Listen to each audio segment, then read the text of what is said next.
Hello, Dr. Jeremy Kuzmarov is our guest today. We're hanging out with him. And for those of you who understand that oftentimes conspiracy theories are conspiracy facts, we got a couple of big ones to talk about. Let's talk.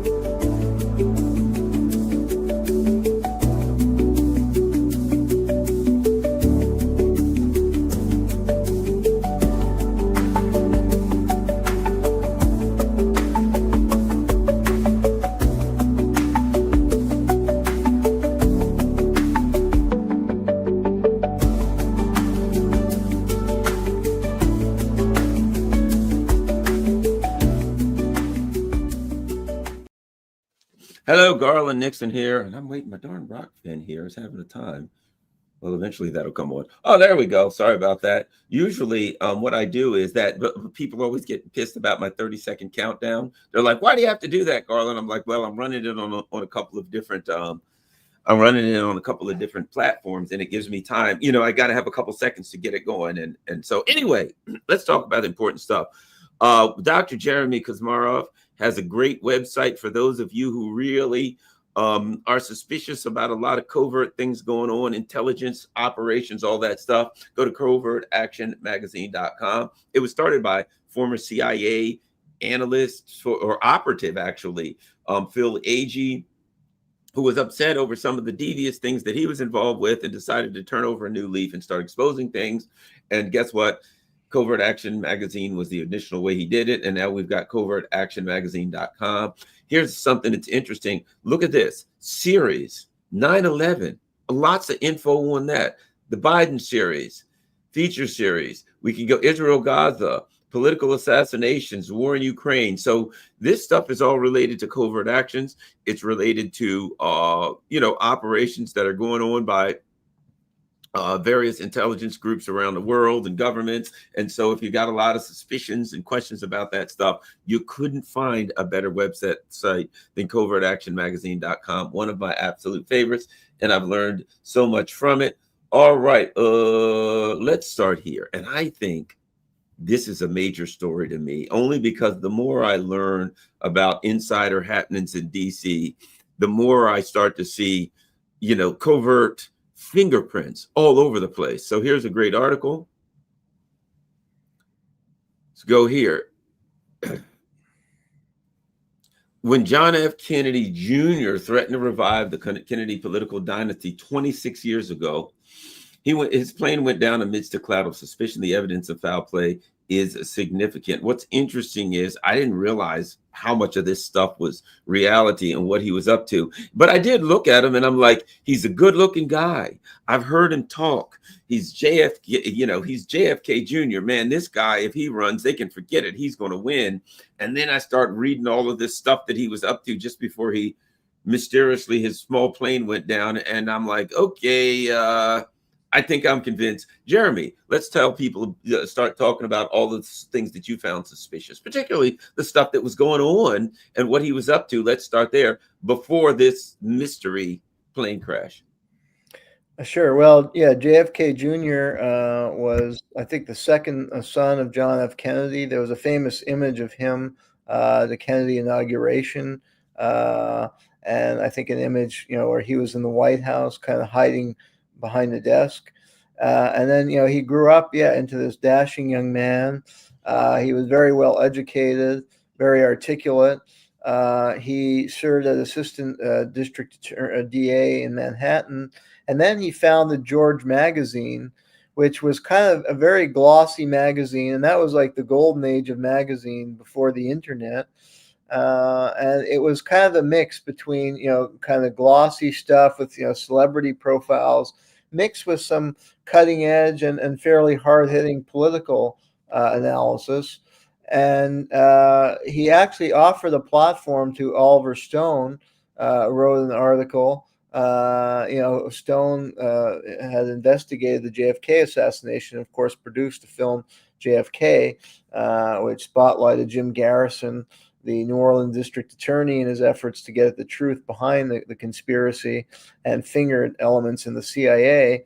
And, JFK Jr. recognized that the CIA was behind the murder of his father and his uncle, and even said publicly, Bobby knew everything about the JFK assassination, kind of insinuating that's why they took out Bobby, because he would have been a president. He would have revived the, set up a new commission that would have shown the Warren Commission was a fraud. Warren Commission having investigated, there was the official commission that LBJ set up with J. Edgar Hoover. So George was, I think the political establishment was fearful that George magazine was going to do more and more exposés on the JFK assassination and on the machinations of the so-called deep state. And I think JFK Jr. Had some informants who were providing him information, including about George H.W. Bush and his role in the JFK assassination, which a lot of JFK assassination researchers and experts see evidence that George H.W. Bush was involved in some way. And, he was a CIA director and had been involved with the CIA in the Bay of Pigs operation to overthrow the Cuban Castro government, and a connection with the CIA going back to the 1950s. So that's one major expose that I think was being planned in George magazine. And JFK Jr. Was using this. He gained a lot of stature as being the publisher of this magazine, which was becoming very successful magazine, and it was competing with magazines like People magazine. It was getting huge volume of sales. So he was looking good. He had everything going for him. He had the Kennedy name, the good looks, as you said, the charm, the charisma, and now he had a successful record as a publisher of this cutting-edge political magazine. And so that's what scared the CIA. And actually, he was planning a run for the Senate.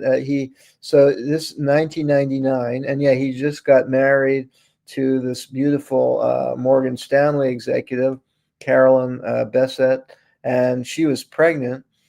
And at the time of this tragic plane crash, and she and her sister were also tragically killed.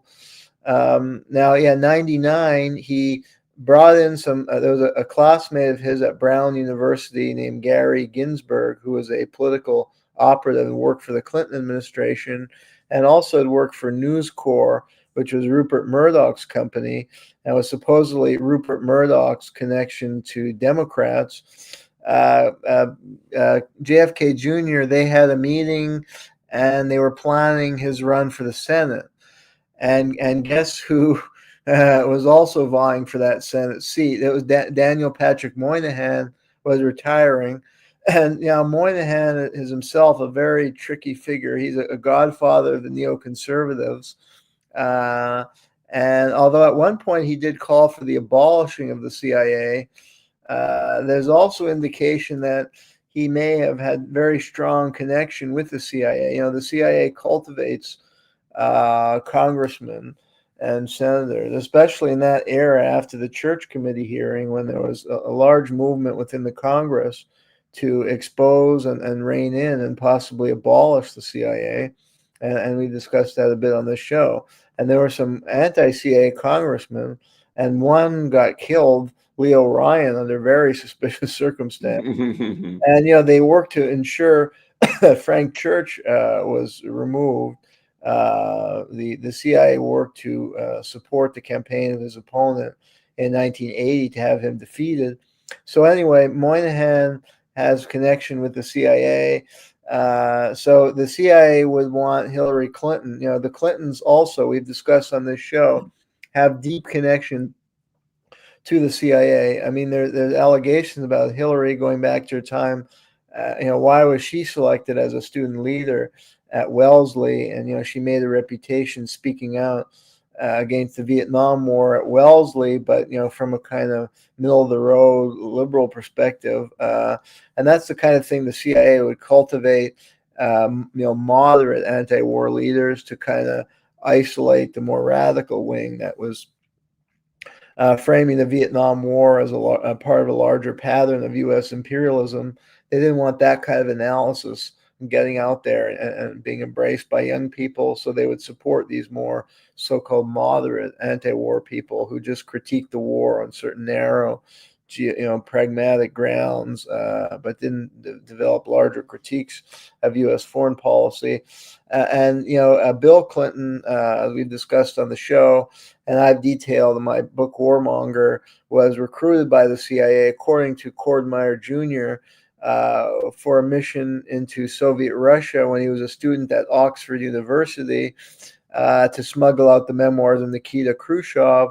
And then he covered up major CIA arms and drug smuggling when he was governor of Arkansas in the 80s. So anyways, Clinton is obviously the CIA's choice to replace Moynihan, and that's her stepping stone to the presidency. JFK Jr. is viewing this Senate run as his stepping stone, start in the Senate and then, vie for the presidency in either probably 2004. If I would say this guy right here, this guy right here, with his name's JFK Jr., if this guy runs for president in 2004 or whatever year it was, you can rest assured he was going to win. I'm just saying, his father was this handsome, dashing, tall, brilliant icon of America.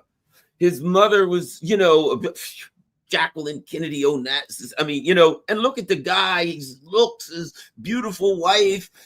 This guy right here, people would look at him and say, yeah, that's what a president ought to look like. You ain't beating this guy for president. And I think the CIA knew it, didn't they? And by the way, the other thing you got to add is, isn't it interesting? He was about to challenge Hillary Clinton for a seat. And that was it for him. It seems like anybody who gets in the vicinity of the Clintons and gets in the way of the Clintons meets an untimely demise. Yeah, how convenient. Yeah, exactly. Run against Hillary. Oh, that's suicide. Either they're the luckiest people in the world. Everybody who is about to expose them and put them in jail gets in car and plane accidents or commits suicide, even though there's 5 gunshot wounds. Yeah. But I can add that this guy was genuinely well liked as well. As there were a lot of testimonies I was reading, like when he, as the boss of George magazine, employees for the magazine said he was a really great boss. Like they would work late because when they started the magazine, they had to work a lot of hours really late, but he would stay with them. He would stay, they would order food and he was with them and he would visit them. They, on the weekend, they're having a birthday party. They said he would bike by. He liked to bike, I think, and he would bike by and stop in. It was a nice gesture, that he would come to their birthday, even just come for a short time. And they would have outings like, they did athletic, like things like biking, rollerblading with other of the staff. So there were a lot of really positive comments that he was, just also rather down to earth for somebody in his position, and that he had a very nice personality to go with the good looks and the high intellect. And you don't find that. I researched the Clintons, and you find just the opposite. Especially of Hillary, they say she was a monster. People who worked for her say she was just a monster and a total phony. She would smile on the camera, but she was a complete different woman off the camera and did all these, backstabbing things. You don't have that with JFK Jr. There's a lot of positive things were said about his personality. So now the other thing that they say, he may have also been planning to run for the governor. He saw that as a possible stepping stone as well, because he had exploratory campaign for the Senate, and I guess his alternative plan was to run for the governor. But whatever the case, I think the alarm bell went up in the CIA, because any Kennedy they don't want anywhere near power, because they know they're going to reopen the investigation. First and foremost, what they're concerned about is reopening the investigation into the assassination of JFK and then RFK, and that will expose. And in 1999, that's only 30 years later, 35 years. So all these people, a lot of them are still alive who are involved in the conspiracy, a good percentage of them. So a lot of people would be going to prison. And this would just shatter the image the CIA wants to cultivate as this noble agency trying to uphold national security. So he was a real threat, and that's why, yeah, there's strong evidence that his airplane was sabotaged. The official story, and there are some very good books that have been published on this topic, although they didn't get a lot of publicity. Of course, they were kind of, and that's how they do it. I think the ruling establishment, it's not a complete totalitarian system where they're prevent the publication of a book, or they'll threaten or murder the author, although that has happened. We've discussed, I think, some of those cases. But sometimes they'll allow the book to be published, but not with a big publisher, so it gets no attention. It's not reviewed in New York Times, it's not in Barnes and Noble, and it has just a few readers, and it's labeled as kind of conspiracy theory literature. But if you actually read these books, the two I read was by John Kerner and Paul Dawson, and they're actually very well argued and researched and provide good evidence that there was foul play in the plane crash and a cover-up. And the key evidence, the official story was that it was, he was an inexperienced pilot, and there was hazy weather, and it was too dark. But actually, the airport was totally lit up. And JFK, was a good pilot. He had his pilot's license. He knew what he was doing. And actually, there was communication between him and the control tower mere 10 minutes before the crash, and there was no sign of distress at the time. And something occurred in the last 10 minutes, and there's evidence of the fuel valve having been sabotaged. And also, eyewitness people who were living near where the crash occurred said they saw an explosion at the precise moment. And later, the bags were found away from the plane. Like, one sign of foul play was that normally in a crash, the bags would fall with the plane. But in this case, the bags were located like a mile or two from the crash site, which indicates an explosion, and that they got dispersed in midair and flew away. So I'll that's just say this. I remember when it happened. I remember reading articles about it, right? And what I remember reading the articles, and the way the articles painted it, and this is suspicious. The articles painted it that the weather was really bad, and two things that basically the article said: the weather was bad, and he was inexperienced, and he shouldn't have been flying. And when you read the articles, all the articles that I were reading were, and this is what's suspicious, they all made the argument that it was the same combination of factors: bad weather and inexperienced pilot, an inexperienced pilot, that he shouldn't have been flying, and blah, blah, blah. And I'm like, wow, isn't it interesting that all these articles made the exact same 2 points? And usually when I look at the news, for instance, something will come out about whatever Ukraine, and there'll be a particular trope, like a 1 sentence or 5 or 6 word trope, right? And you go to 25 different articles, and all of them have that in it. And I'm like, every one of them says safe and effective. Whatever the hell it is, they all say. And to me, that's a sign that something's fishy, and that a defense has been put into a canned explanation has been put together. Yeah, I agree with you. Yeah, and that's what's eerie. The media acts always in uniformity, and it shows there's no independent thought. It's totally controlled. And we have all these different news sources, and yet they're always reporting the exact same thing, and they're always getting it wrong.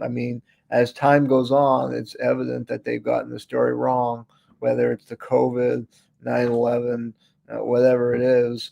And when real investigators do the work, like these 2 books I was describing, it totally contradicts what the media says. And actually, I think they were suppressing that because the reports about the fact that he radioed the control tower without any distress signal, they actually began censoring that. I think like there was one or two media reports. The first report, and this sometimes happened, like even with 9/11, if you follow that, some things like the immediate report, because maybe the control mechanism hasn't yet totally worked, and there's some people who don't, they didn't yet get the memo, so they're going out and they're reporting a couple things, and then you don't see those reports ever again. The truth kind of is starting to get out with those first reporter that they're doing honest reporting, and then somebody from above puts a stop to that line. So that's what happened with this distress signal. Lack of distress signal. There were reports on that, but then they buried that and censored that. Well, what they claimed was at the time, because of the way that the weather was and it was dark and all this kind of stuff, that he was just flying along, that he was an inexperienced pilot, and because of that he just flew his plane right into the ocean. And I'm thinking to myself, I used to do a lot of flying. I wasn't the pilot, but I used to do a lot of flying in small planes and stuff like that, and I'm like, you have an altimeter, number one. Number two, I did boating and I was a hovercraft pilot for years. And anyone who's taught to run any type of machinery is taught, don't worry about your eyesight. Use your eyesight, but always use your electronics and your gauges. You can look at that, look at radar, look at this. Your eyesight can fool you. Your gauges, you generally don't, right? So any pilot is going to be taught, look at that altimeter. I don't care what the horizon looks like or anything else. You can see what your altitude is. So the idea that he was just flying along and then suddenly it was dark. Well, it was nighttime apparently. So you already know it's dark. But and they said it was like foggy or hazy. But for good and fine, true or not, here's the bottom line. You're going to tell me he didn't know what his altitude was, and that he looked at his altitude. Oh, well, it's down to 100 feet. I'll just ignore that and keep on going down. The whole story didn't make sense. Yeah. Exactly. And they spread these stories in the media that he had I think he had broken his leg some months earlier. So they're playing up, he was on medication and he shouldn't have been flying, to paint the public impression that it was because of him and his fault, and to divert attention away from some of the signs of foul play that the media didn't investigate as being part of the cover-up. And I think with the weather, a lot of people testified that actually was a pretty clear night, and it was good for flying. What was suppressed was the explosion. Several witnesses, and I think one told the news network about it. So one or two, again, reports may have got in, like a local news station, and then they quashed that. But there were reports of this explosion, and that seems to be the key. Well, look, and if anybody doubts this kind of stuff, let me show you. Let me just add one other thing for people who may be, oh no, they don't do small plane crash stuff. I mean, come on, you guys are crazy conspiracy theorists. Wait a minute. This is from Yeshiva World News. Prosecution witnessing Netanyahu corruption trial and wife killed in Greek plane crash.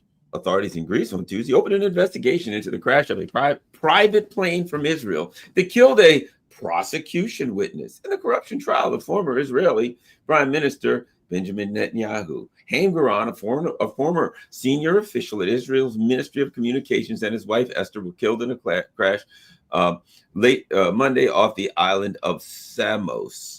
He was one of more than 300 witnesses. You notice they put a name. There's lots of witnesses. The prosecutors listed for Netanyahu's trial on corruption charge.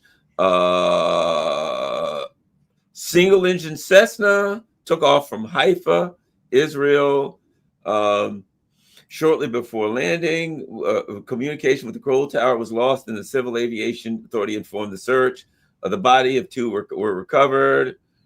The crash occurred as the plane made an unsuccessful approach to land.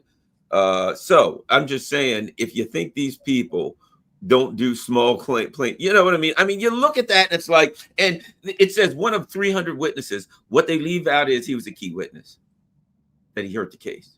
So anybody that looked at that and says that is just a routine plane, I mean, sometimes people are flying in a plane and a flap falls off, they fall asleep at the wheel, whatever. The guy got rubbed out. I think it's pretty clear. That plane, Paul Wellstone, I could go, the guy, what was his name? McConnell, the guy that was going to testify against Karl Rove in the 2004 election. I mean, every time you turn around, somebody is going down in mysteriously going down in a small plane. Jeremy. Yes. And I'm developing a book called Political Assassination as American as Apple Pie. And it has different chapters. And there's a whole section devoted to plane crashes. And this was building off a series I did for Covert Action magazine. I'm still developing. In fact, I'll have an article we can discuss on the show in the fall on Walter Reuther. He was a liberal labor leader whose brother exposed CIA infiltration of international labor unions, and he got on the CIA S list. And his plane, and in his case, there was evidence of the sabotage of the altimeter. So that the pilot misjudged the distance. And the NTSB report the National Transport Safety Board did a report, but they didn't mention it. But then there was a civil lawsuit by the Reuther estate, driven by his daughter, and they deposed people, and they were able to have the altimeter tested at a professional company, which found 7 or 8 major defects and evidence of sabotage of the altimeter. So the pilot misjudged the distance. And there was also, they moved the runways in that case at the last minute. There was all kinds of suspicious things. And another case, I did an article, and people can look at the series on political assassination and Covert Action magazine. There's an article on Hale Boggs. He was on the Warren Commission. He was a Louisiana congressman whose wife was very good friends with Lyndon Johnson's wife. That's why Johnson put him on the Warren Commission, because I thought he could trust him. But then after the Warren Commission issued its report, he got in touch with Jim Garrison. He was the one that tipped off the New Orleans District Attorney, Jim Garrison, that the Warren Commission was fraudulent and that Lee Harvey Oswald was not the lone assassin. And he also gave a speech before Congress saying that J. Edgar Hoover was running a Gestapo. And then his plane went down in Alaska. And there's strong evidence in that case of foul play that I go into in my article. And there's another congressman was with him, an up-and-coming congressman from Alaska. And I think his son has been involved in investigating the crash. And there was a podcast recently where he went over some of the evidence, and I did this article. So, and there was supposed to be a show on Discovery Channel about this. So that's just one other prominent case. And I think there's the case of Dorothy Hunt, E. Howard Hunt, CIA operative and Watergate burglar's wife was killed in the crash in Chicago. That is a strong evidence of sabotage. And that seems to be one of the favored CIA deep state methods, because people don't think of it as a murder. They're prone to believe that small planes do sometimes crash. So people think, oh, it's just another small plane crash and it's just bad luck. And they're less prone to think of it as a murder. I think it's easier for them to get away with it. And to subvert any investigation when it's a plane crash. So there is a pattern, and thanks for pointing out this case with Netanyahu. And that's what we find. Like in my study, the Clintons, there were so many cases. Like I read so many times about this auditor or this he would be a tax specialist or some kind of government official. And he had all this information about, what crime the Clinton were committing, maybe related to campaign finance violations or fraudulent tax returns. And they say, he was scheduled to testify next week, but there was a car crash and he passed away. Or Jerry Parks, was a guy who was gunned down mafia style. He worked for, I think, Clinton's security detail, and he had all the goods on the Mena, the armed and drug smuggling flights out of Mena, Arkansas. And also his wife had managed a apartment complex where Roger Clinton rented an apartment, and she saw him and Bill having these drug sex orgies with underage women. And Parks had a whole file on this. And then he was, in his case, he was assassinated, mafia-style assassination. Seth Rich. Yeah, I mean, they have different methods, but the plane crash, I think, is one they use, and it's scary how they get away with this. And a lot of innocent lives are lost. There's also people on the plane who get killed, who are traveling with him, the pilots. I mean, it's just a sadistic behavior by these criminal elements who belong in prison, like Netanyahu, Clinton. We've got the worst of the worst are our leaders, just the worst human beings. And people who know them say that. I interviewed people who knew Obama at Harvard and in Chicago, and they just said he's the worst possible human being they've ever met in their life. They only care about their own career, and they're total. Anyway, somehow we get in that situation where it's just the worst criminals running our governments, and this is what happens. And we've got to find a way to mobilize together to root out this corruption and criminality. Well, and we look at it. And apparently, here's the other thing. He had published an article in his magazine, George, by Oliver Stone, and about the JFK assassination conspiracy and lying history books. He hired Wayne Madsen, who I know just before his death, to carry out further investigations. Journalist Leon Wagner wrote that with his own money, JFK Jr. was going to reopen the investigation into the JFK assassination, and that's when he died, and that was obviously his end. So basically, there's a big. It's clear he was on the trail of the JFK assassination, and he was going to run against Hillary Clinton. And if I can look at this guy, and I remember listening to him talk, and I remember seeing everything about him, and I'm like, that's JFK Jr. If that guy runs for president, he was going to win, not just win, in a blowout, particularly in 2004, because the Iraq invasion was going on and the war and all that. So 2004, 2008, and they had Obama set for 2008, and he was going to win it. And if he won in 2004, he would have won again in 2008. And you'd have had 8 years of him, and who God only knows who he'd have picked for. They couldn't have that. But it's apparent that his inclination to look into the JFK assassination was likely good enough motivation, if not everything else, for the CIA to make sure that he didn't talk. Yeah, and we can go into the case of Edward Kennedy as well. They couldn't have any Kennedy. And because of the cover up of the JFK assassination. And Edward Kennedy was next in line after Bobby was killed. Teddy was there, and he was in the U.S. Senate, and so they set him up in the Chappaquiddick incident in 1969, where the official story was that he got drunk in a party, and I mean he was a womanizer. And he was having an affair with one of Robert Kennedy's secretaries. And he supposedly drove her off a pier in Cape Cod. And then he managed to get out of the car and swim to safety, but she died.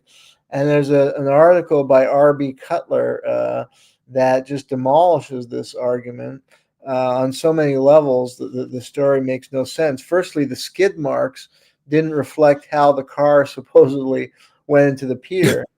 And secondly, I mean, Edward Kennedy knew that area so well, he would have never driven off the pier, even if he was somewhat intoxicated. But the other thing, they found blood on this innocent woman, Mary Jo Kopechny. They found blood on her shirt, and that was suppressed before the public. And the cause of death, I believe, was asphyxiation, and there were blows to her head. It was not from drowning. And she was also found in the back of the car, and based on the current and science said that she couldn't have got from the front to the back if the car was drowning. And also they said it was impossible. Only maybe an Olympic swimmer could have pulled off. What they alleged that Ted Kennedy swam to his safety, they said only a top Olympic swimmer, maybe at his peak, could have achieved that. Not a man after a night of drinking it would have been impossible for him to swim the length he did in those kind of waters and not drown. And then there was an eyewitness. The sheriff saw Ted Kennedy at a different, much later than the accident actually occurred. And what's believed is that, and then there are these CIA people were seen there. E. Howard Hunt, the Watergate burglar, somehow was there that night. And Tony Ulasewicz, who was another CIA, FBI, bagman, was seen in that area around the time of this accident. Did they drug him? Maybe drug Ted Kennedy? Maybe MK Ultra hit him or something like that. It's believed that they may have kidnapped him or something, and then somebody else murdered Kopechny, drove her into the lake to make it look like a drowning, but killed her first, and then he was probably threatened. And the other thing, they found alcohol in her when her friend said that she never drank and that she didn't drink at that party. So it's believed they may have, got, just like pumped alcohol in her to disorient her, and then murdered her, then dumped her in the water to make it look like a drowning. That Ted was the driver, and then they probably threatened him, so he, or who knows, maybe they drugged him so he didn't even know what happened. Yep. And so he was just caught in a terrible position, and he didn't know what to do. And he tried to make excuses or something. So that seems to be what happened. And this article by Cutler quotes an unnamed CIA officer who said that there are people in the agency who do this and they get joy out of it. They plan these kind of actions and they're laughing the whole time. They think it's merry fun, and they're kind of sociopathic individuals who belong in penitentiaries with the Clintons and Netanyahu. And I mean, I'm a prison reformer, but there are some truly bad people in our society who belong in prison. It's a relatively small number, and these are the kind of people who belong in prisons, not the minor drug offenders that they throw in jail for long periods. Yeah. And you even talk about this, that one of the things that's well known is you've got researchers have identified a man displaying George H.W. Bush's features in a photograph in Dealey Plaza when JFK was shot on November 22nd. Some researchers believe Bush coordinated the CIA assassination team consisting of the anti-Castro Cubans who shot JFK from the grassy knoll. Bush, and you're talking about H.W. Bush, was a representative of Texas oil interests who wanted Kennedy killed because of his efforts to end the oil depletion allowance, a tax subsidy that saved Texas oil men from paying millions of dollars in taxes. People forget LBJ was from Texas, and Kennedy was killed in Texas. Many in the CIA hated Kennedy because of his perceived betrayal at the Bay of Pigs.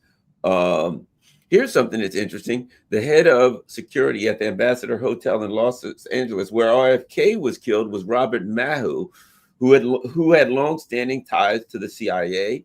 Two officers, George Joannides, who had spied on Lee Harvey Oswald, and David Morales, were spotted at the Ambassador Hotel the night Kennedy was killed.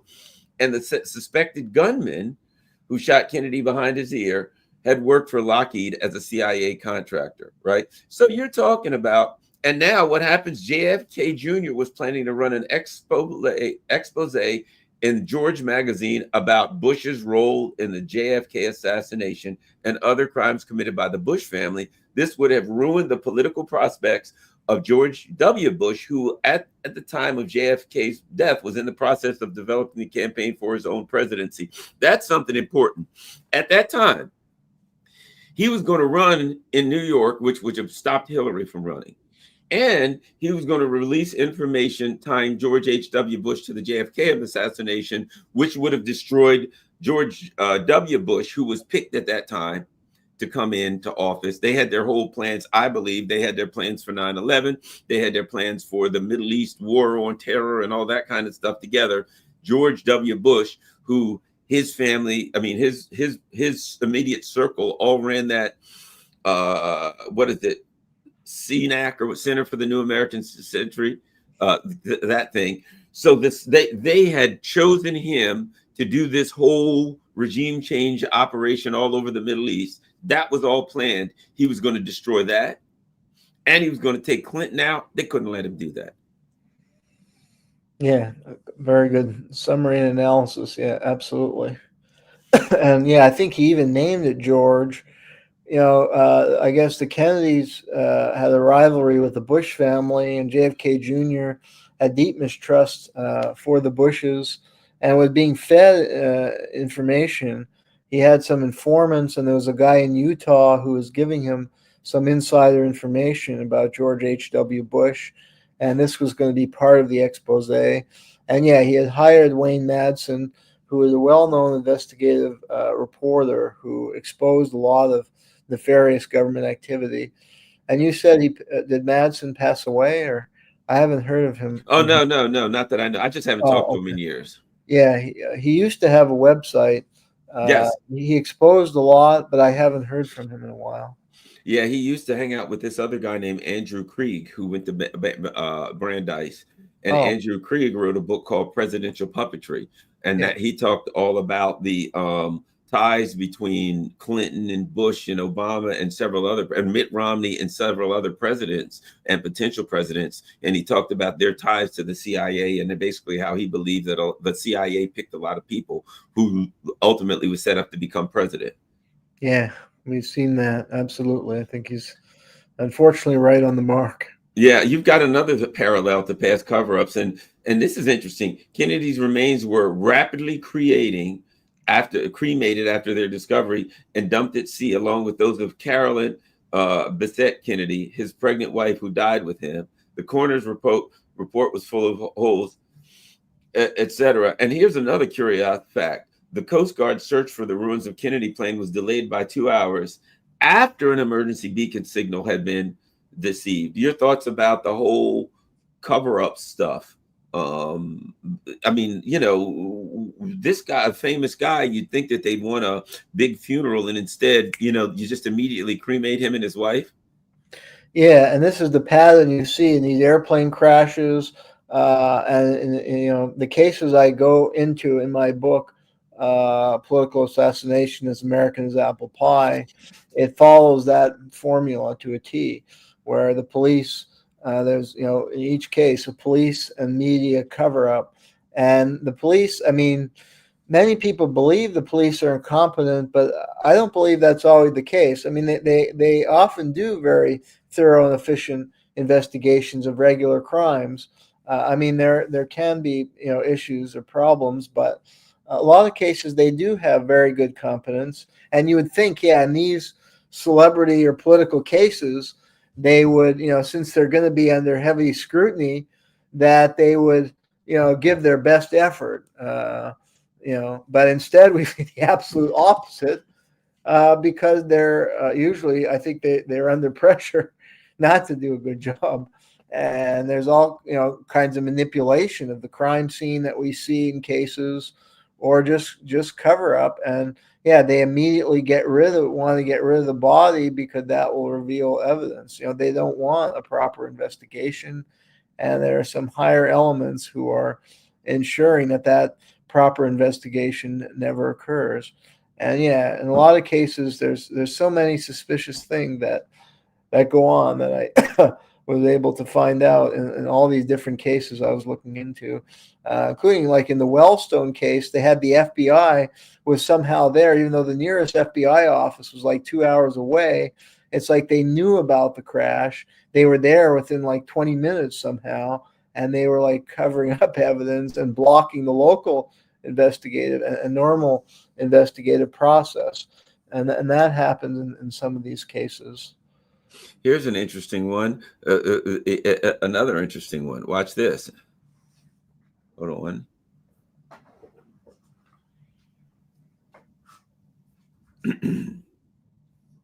Rove's IT guru warned of sabotage before fatal plane crash, was set to testify. A top Republican internet strategist who was set to testify in a case alleging election tampering in 2004 in Ohio has died in a plane crash.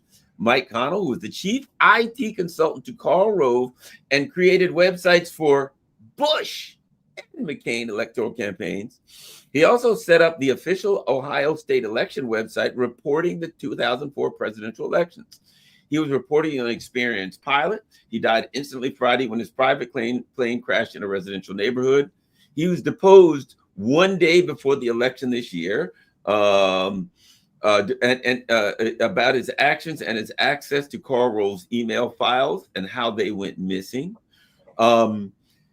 This week, Connell had recently said he was afraid George Bush and Dick Cheney would throw him under the bus. Cliff Arnett had previously alerted Attorney General Michael Mukasey to alleged threats from Karl Rove to Connell if he refused to take the fall. So there you go. Another case. Rove's IT journal guru warns again. The Bushes. George H.W. Bush was the former head of the CIA. LBJ was alleged to have rubbed out a lot of people in his day to get to the top. LBJ. George W. Bush, was allegedly involved in the JFK, and now their IT guru says, I'm going to talk. And he says, well, I was warned that, apparently he was warned to sabotage. He said he was threatened. And then shockingly and surprisingly, his plane went down. Yeah, with LBJ, I have a series that also at Covert Action Magazine people can consult. And there's an article I did, was LBJ a serial killer? And there's strong evidence, that his killing went back to 1948 when he won a fraudulent election for the Texas Senate.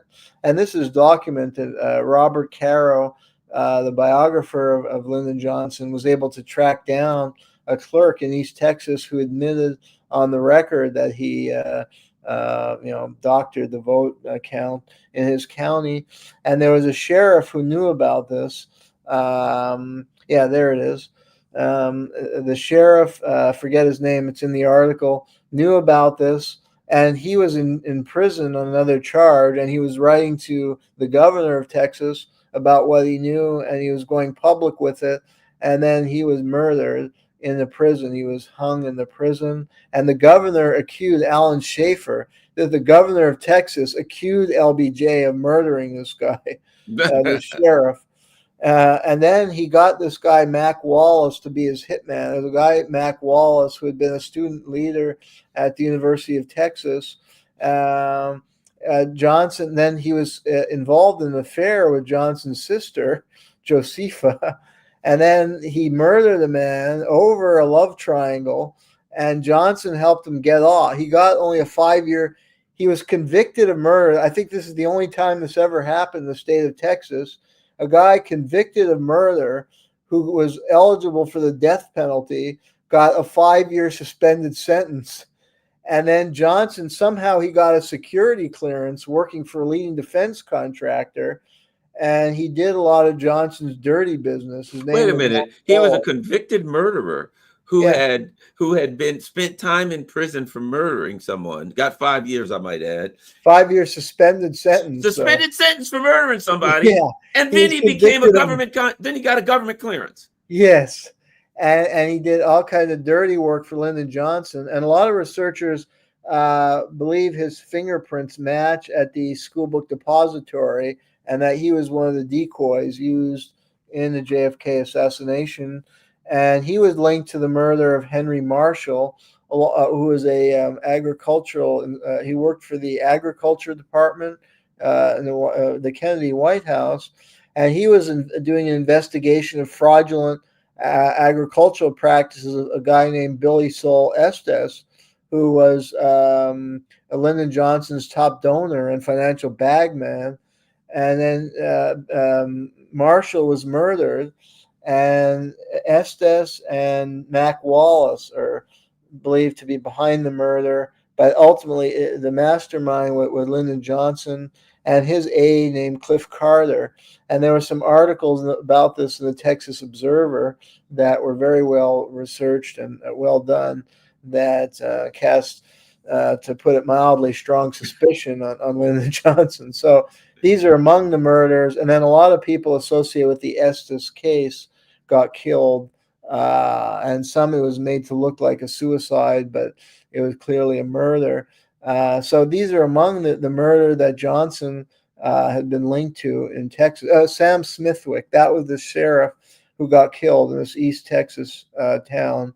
And the Texas governor accused Johnson of that murder. Johnson was a gangster. His own grandmother predicted as a youth he seemed to display psychopathic tendencies because he blew up a stray dog in the center of their town. And it's only a psychopath would blow up a dynamited dog as a psychopath, psychopathic tendencies. And his grandmother predicted he would end up in prison. Studying U.S. politics, you get the worst of the worst. Like I saw, Donald Trump's mother said, "Oh, he has no social skills, and God forbid, he's my son. I love him, but he's got no social skills, and God forbid he ever enters politics." And she said that in like 1970 or something. And so, I mean, you have their own family members who know the true nature of these kind of people. And somehow it's these psychopaths that get in positions of power, I guess, because they're megalomaniacs and they have no empathy for other humans, and they're willing to kill to get in office, and they do heinous things. And I guess, that's how they can kill every day. I mean, most of us would have, I mean, as you see, like with the situation in Gaza, I mean, the whole world feels for the Gazan people, is horrified. And yet Netanyahu just carries on life as happy. He's joked about how he's made public jokes about some of the killing they've done. So I wouldn't be surprised he would kill this guy who's trying to testify at his trial. These are just pure psychopaths. Well, speaking of that, another interesting article you've got. Over at covertactionmagazine.com, UN Special Rapporteur issues report detailing corporate machinery that profits off immiseration of Palestine. Here's what's interesting.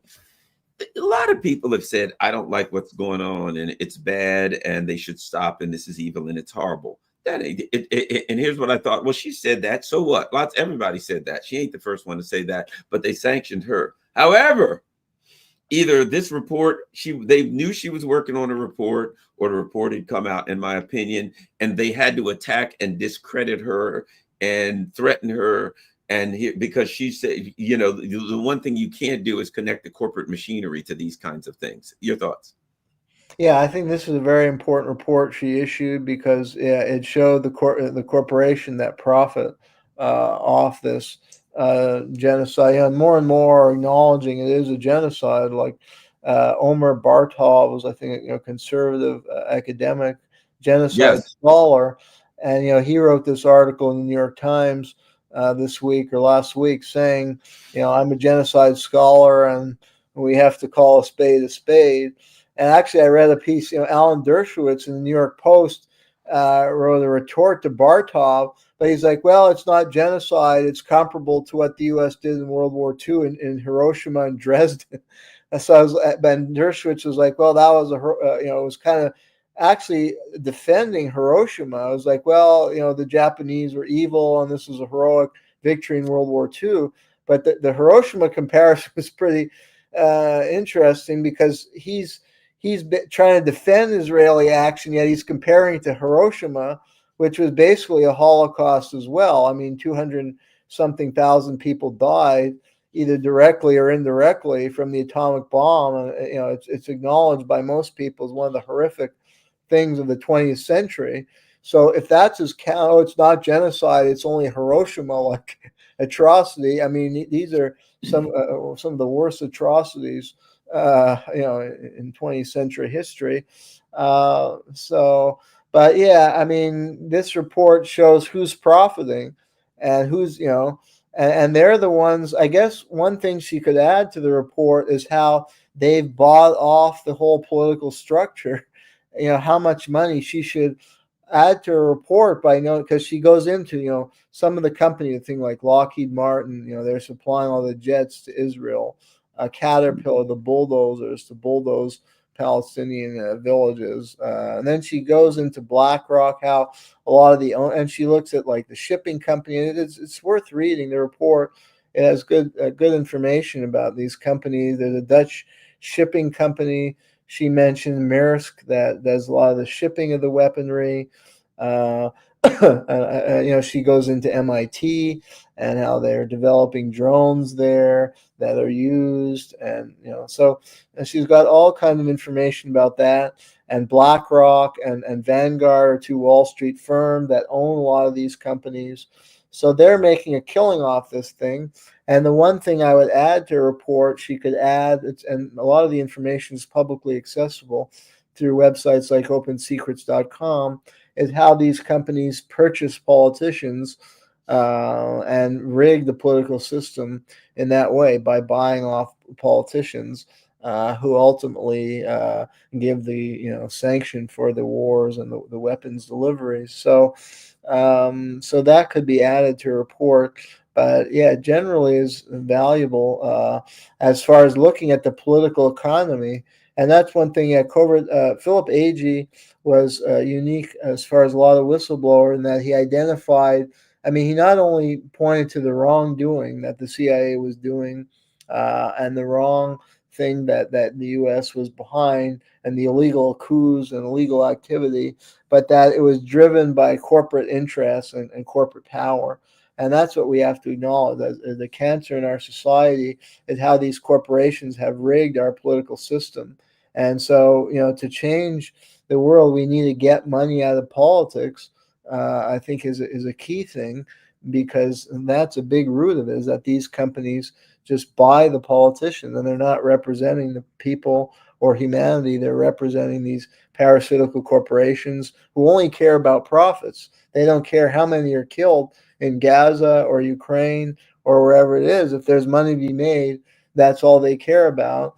And that's not a way to live. I mean, everybody wants to have money, but to engage in mass murder is not the way to go about it. And there's other ways to run a productive economy than a machinery of death that she's describing. Absolutely. I was just thinking I remember when I was a kid, speaking of propaganda, like one of the first books in elementary school, like I might have been fifth or sixth grade, maybe seventh, something like that. Alexander Solzhenitsyn, the Gulag Archipelago. So as soon as kids in America back then were old enough that they thought they could handle reading a book, they gave them a propaganda book against the Soviet Union. That's how they started kids off as early as possible with propaganda, anti-Soviet propaganda. So, that's look, if they're starting you off with anti-Soviet propaganda, you got to understand that that's the game all the way down. CovertActionMagazine.com, and you can see there's lots of great stuff here. Look at this, all these articles.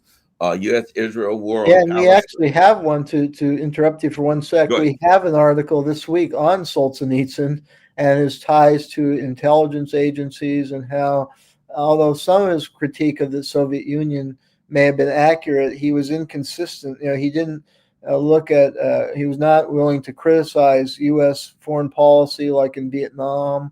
And then gradually, when he became, like, they assigned that book, but in later years he actually defended Putin and criticized some of U.S.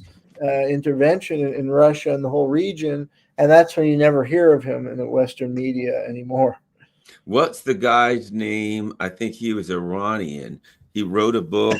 Or I don't remember if he was Iranian, but he wrote a book, and they said there was a fatwa out to kill him because of something that he said. Oh, what's the guy's? I think he's still alive. Salman Rushdie. Salman Rushdie. Yeah. I've been suspicious that he was an operative. Yeah, and there's more and more have come to light as far as the CIA manipulation of intellectual life in the Cold War. And, they made a movie of George Orwell's Animal Farm. The CIA promoted this movie because it was anti-Stalinist, although they altered some of the movie to make it even worse toward the Soviet Union. And then they sponsored the film. The Quiet American was a novel that was actually critical of U.S. covert manipulation in Vietnam and third world countries. But the CIA sponsored a film that kind of twisted the story around to valorize the U.S. role in the Cold War. So there was very, very heavy investment in intellectual. The Congress of Cultural Freedom sponsored all these intellectual journals and corrupted all these intellectuals. And then the intellectuals said, "Oh, we didn't know CIA money." But then a top CIA operative, Tom Braden, said they knew where they were getting their money. And, they promoted this anti-Stalinist, anti-communist line. And, and that's what we see today. They criticize human rights violations in China or Russia or Iran, but never in the United States. And they don't look how, in some cases, those regimes did become more autocratic in the face of, foreign subversion and attack. That's not conducive to democracy development in any country. If our country was under direct attack, we would see, and there were actual saboteurs. I mean, they make a huge cry here about Russian election interference when there's no evidence at all of it. In those cases, they're very real infiltration by the CIA, whether in elections or covert terrorist activity, and the government ends up, clamping down more and suspicious of any dissent, but they never tell that story. So they just make it look like these regimes are evil and they support the regime change agenda. So we see a continuity to the present day as how intellectuals help shape public opinion. And the CIA has constantly been manipulating things, funding these kind of intellectual. And Solzhenitsyn was one of them. They valorize dissidents in other countries if it serves the U.S. regime change purposes. So that's why they elevated Solzhenitsyn and some Chinese dissidents. And then if those intellectuals started criticizing U.S. policy or defending any aspects of their country government, that's when they dropped them like hot coal. So let me show you before we go. Let me show you an example of what we're talking about here, right? Okay. Oliver Stone did a film called Ukraine on Fire, right?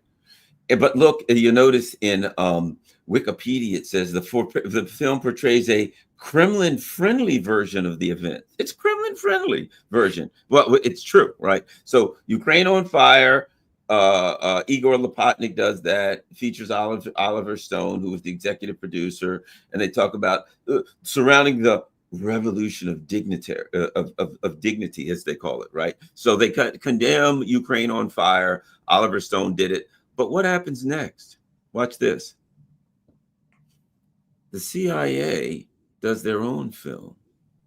And it's called, now that was Ukraine on Fire, right? Winter on Fire, Ukraine's fight for freedom. So now the CIA propaganda article comes on, Ukraine on Fire. Theirs is Winter on Fire. Now, what does that allow them to do? That when you do search results and you start searching Ukraine on Fire, it won't show you Ukraine on Fire. It'll show you Winter on Fire. Now, the guy who directed this film is a guy named Evgeny Evanievsky, right? Okay. Look, he has an Academy Award nomination for Winter on Fire, right? Resides in the United States. So this CIA operative, Evgeny Evanievsky, does the CIA puppet movie propaganda, Ukraine's Winter on Fire, Ukraine Freedom. Well, gee, I wonder if that guy did anything else. I wonder if perhaps he's done any other films. Well, here's one. Perhaps people may find interesting. Something else that he did. Here's one of his other great works. It's called Cries from Syria, a documentary about the Syrian civil war directed by Evgeny Evanievsky. It contains video shot by Syrians and with interviews with guerrilla fighters. which would mean ISIS members, right? And I'm Oh, sure it and guess presented them what? very heroically. He was named Best Director at the Critics' Choice Movie Award, right? Conducted by the Broadcast Film Critics. The nomination for Cries from Syria for Best Documentary, Best Director, Best Song in a Directory was recorded by Cher. The film won the Cinema for Peace Most Valuable Documentary Award. So the movie comes out, Ukraine on Fire, and they do a Winter on Fire by this guy Evnesky, who just happens to be the same guy who did a propaganda movie for the CIA called Cries from Syria, about those wonderful, beloved ISIS members who tried to overthrow Syria. And I guess now they've finally been successful using, the Zionists and the CIA. Isn't it interesting that when you do these researches, it always comes out the same? Yeah, and it's those CIA-backed people who always win the awards.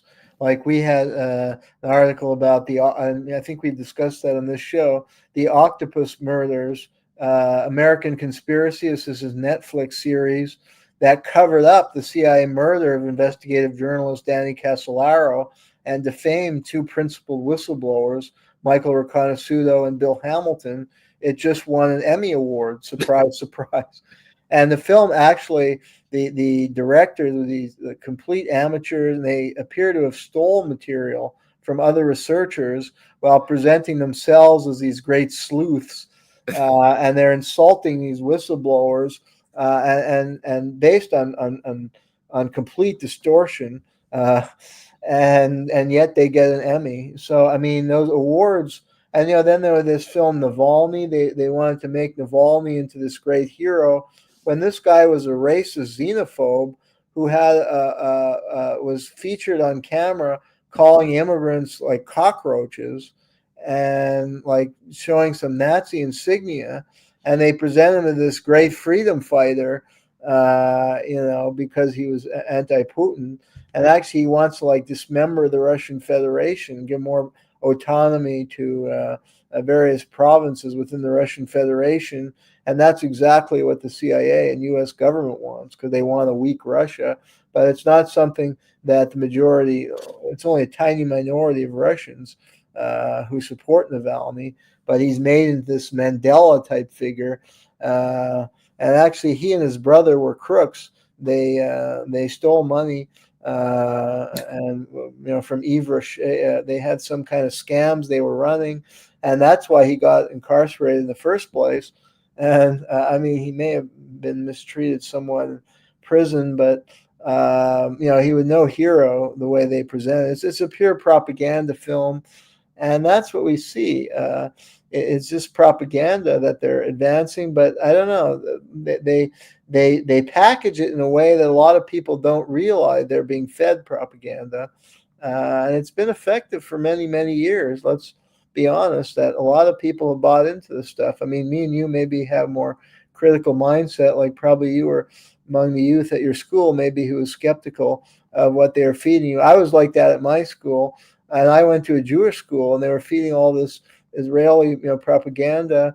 And I mean, I wasn't like a troublemaker. I liked learning about Jewish history, but I realized when it got to the Israel-Palestine conflict, it was very one-sided. But I think I was the only one in my school, frankly, because I see Facebook posts of former students, friends of mine, and they're all this pro-Israel stuff. And I think I was one of the few at the school who just had a critical thinking and wanted to read more on my own after I graduated. But people like us are not the majority, and most people pursue other careers. They're busy with their lives or other fields of study. They're not intensively engaged in the study of politics or world affairs or history. So they just they don't think twice about a lot of what they're fed, and it's a formula that has worked. We have to admit, for many years, especially because they package it in a way that people don't realize they're being propaganda. That's the trick, because in the Soviet Union, people woke up and realized it was just kind of over the top state propaganda, and they didn't believe it. But here they package it very deceptively. It's like an entertaining film, like this Netflix. It was entertaining. It was well done. the way the documentary was made, this Octopus Murders, and a lot of people enjoyed it. It got huge ratings, and they won the Emmy. And to my knowledge, our website is the only website that wrote an article criticizing that selection of the film for an Emmy and critiquing the film. The other reviews of the film were very positive. So they get away with it, unfortunately, but we've got to keep trying to speak out and educate people about the deceptive tactics that they use. Well, one last thing, I got to throw this. So this guy Eugene Abnievsky, he's the one that did Winter on Fire, a propaganda film to push back against Ukraine on fire. He did Cries from Syria, propaganda regime change film, which was a CIA operative. But look at this guy. Who is he? Abnievsky, an Israeli American film director, right? Became an Israeli citizen and served in the IDF. Right. So you look and you're like, oh, well, gee, this is interesting. This guy is doing propaganda films for the CIA. Oh, wait a minute, former IDF. You know what I mean? And you look at him and you're like, okay. And then he relocated to Los Angeles. Right. And to me, when I see somebody like Gal Gadot, when I see somebody like this guy, both of them who they're serving the IDF, and then I think in the same way that the CIA looks around, to colleges and various places and identifies people, and then they pull them out and they put them here and there and they prop them up, that the CIA and the Mossad do the same thing. They look at some guy, Gal Gadot, they look at her, they look at this guy, they say these guys would be perfect. They pluck them out of the IDF, they prep them up. They get their English good, get everything perfect, and then they move them over to Los Angeles for the film industry. And guess what? Mysteriously, these people, Gal Gadot is a very pretty woman, but she's no great actress by any stretch of the imagination, but she keeps getting parts, and you know what I mean? And I think that the same way the CIA is doing it here in various places, I think the same thing's going on in wherever it is. They're identifying people that would be perfect for what they want them for, and then elevating them up. Yeah, and they pay well. They send them to nice schools. They give them a good life. So it's very enticing. And the job market is horrible. And I mean, any real filmmaker, intellectual these days struggles, has serious struggles, and can probably not survive making a living. So for most people, it's really the only avenue they have. If they have a passion for film or journalism or writing, that's really the only avenue they have for leading a middle-class life and having success professionally. And that's the sad reality. That's why it's important to build up alternative institutions. I mean, I think Oliver Stone is unique, but they gave him a lot of trouble. I read something where he had a lot of trouble getting a lot of his films made. And this was in the 80s. I think things are a lot worse now. He was able to kind of squeak through because there was an audience. There was the counterculture movement that was still strong coming out of the 60s. There was a deep critique of the Vietnam War that, he fed off with some of his films like Platoon. So he was able to find a niche and do well for himself. Making these principled films, but that's really a rarity, and he's the exception. And today, I think it would be much harder for young Oliver Stone. I don't know if he could make it at all today. Impossible. Well, if he started it looking like he was going to make it, he'd probably be involved in a small plane crash. to circle back to where we started. Yeah.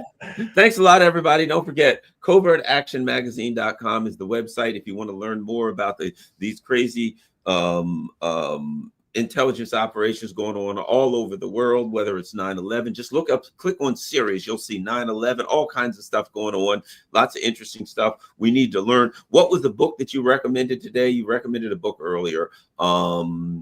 One was by a guy named Kerner, and the other one was by a guy named Dawson. Yeah, these are books on the JFK Jr. Plane crash and how it was covered up and was really an assassination. Those are the two authors. The title of the book, I can't remember. It's cited in my article. But these books are good books, but they didn't get much publicity. They were very small presses. They were never reviewed. didn't get any attention, but you can find them. That you can buy them off Amazon. If you have a library, interlibrary loan could get it for you, and they're good, honest accounts by good independent researchers, and that's what we have to rely on because the media distorts and covers up in the way Garland described very well at the beginning of the show.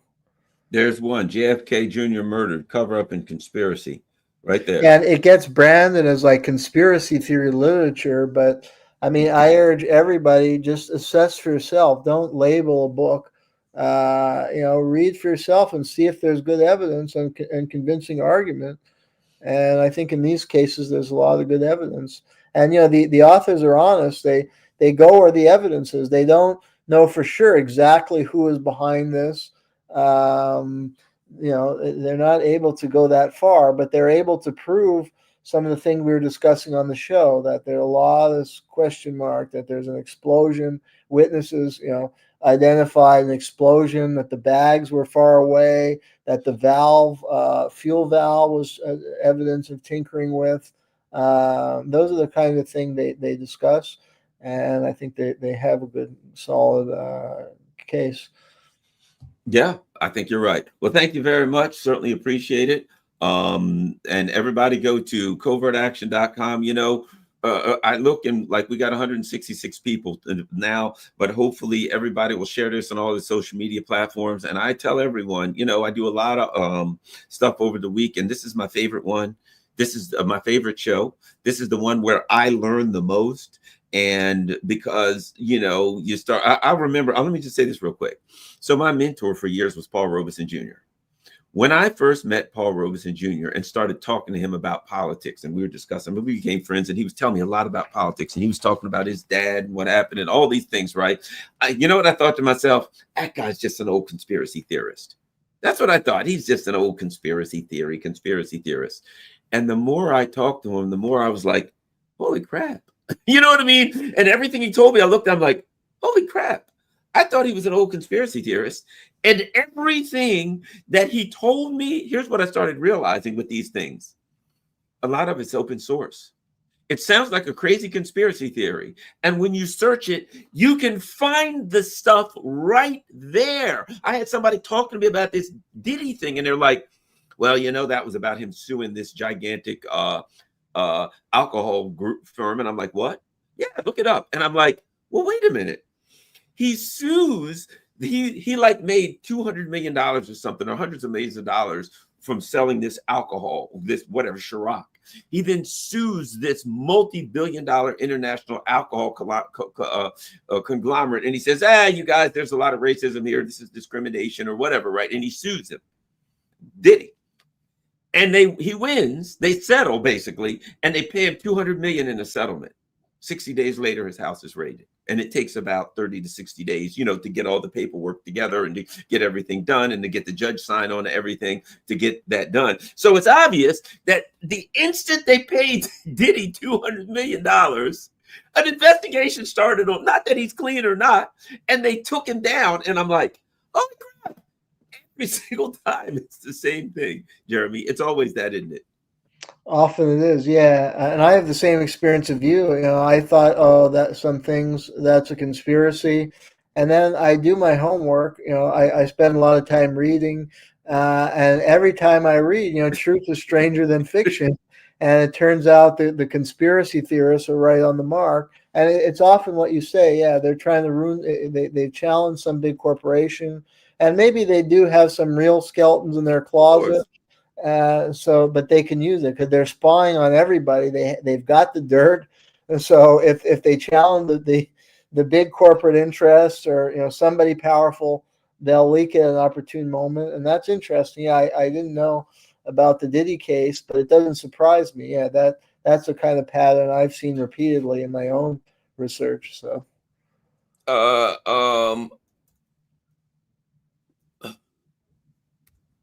where are we? There we go. Right there.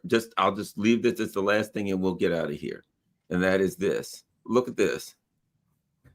Sean Combs settles legal dispute with liquor company Diego over alleged racism, right? and he says that they got certain things are black brands that should only be marketed to urban consumers. So both parties agreed to settle the lawsuit. Mr. Combs withdrew all of his allegations against Diageo. They have no ongoing respect, whatchamacallit. So he filed that. That's all about the lawsuit. Since Combs filed his complaint against Diego, the Grammy winner has faced 4 sexual assault claims with various accusers. I mean, if you look at it right there, it's like, well, wait a minute. Yeah, and they're also. And he says, enough is enough. For the last couple of weeks, I've sat silently and watched people try to assassinate my character, blah, blah, blah, blah, blah. So what happens? He writes a lawsuit. And then next thing you know, as soon as he files a lawsuit, they have to pay him off. And not until nobody ever had a complaint against him. Never. And once he files a lawsuit, and then the complaints start, and as soon as they settle for $200 million, that's the number I was told. As soon as they settle, his home is raided within 60 days, and off he goes, and his whole life is completely destroyed. And Jim Comey's daughter was involved in the prosecution. Jim Comey's daughter was involved in the prosecution of Ghislaine Maxwell. Jim Comey's daughter is always involved in everything there. And why is Jim Comey's daughter involved in the Diddy prosecution and the Ghislaine Maxwell process and every damn thing in the world? Jim Comey's daughter is involved. You know, see what I'm saying? And I'm the crazy now conspiracy they just theorist. Fired her. Didn't they just fire her? Her work is done. Yeah. Once it came out, her work is done. Yeah. So now, yeah, that's the scary thing, is how these prosecutors are totally corrupted. Yeah. So the game is, I'm not saying Diddy didn't do it or whatever. Here's what I'm saying. They got dirt on everybody. Yeah. So they get dirt on all of them. So at any given time, if any of them, Marjorie Taylor Greene said, oh, they have these crazy sex parties. Remember that? Recently, she says, oh, yeah, all this craziness is going on in D.C. Of course, they bring them all to those. And then at any given time, if they want you in the future, they got you. So well, that's where Epstein comes in, why he was so valuable, a CIA asset. And then, they had to let him loose. He, as you say, once they're a utility, they've served their purpose, then they'll discard them. Even very, very high up people who think they're king of the world, but they can ruin them too. So nobody's really safe. I think Trump's on his way out. Did you see there's something that said he has something vein thrombosis of the legs? Have you seen that? Oh, Trump?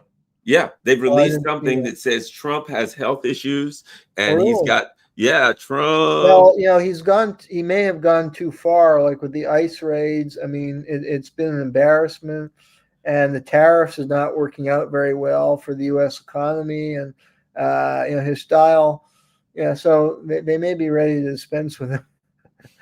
And the other point I was going to make is with the Me Too movement. The Me Too movement has been totally co-opted and is used as a weapon, a political weapon, instead of, there was a real problem of sexual harassment and mistreatment of women, but they use this Me Too movement just as a political weapon instead.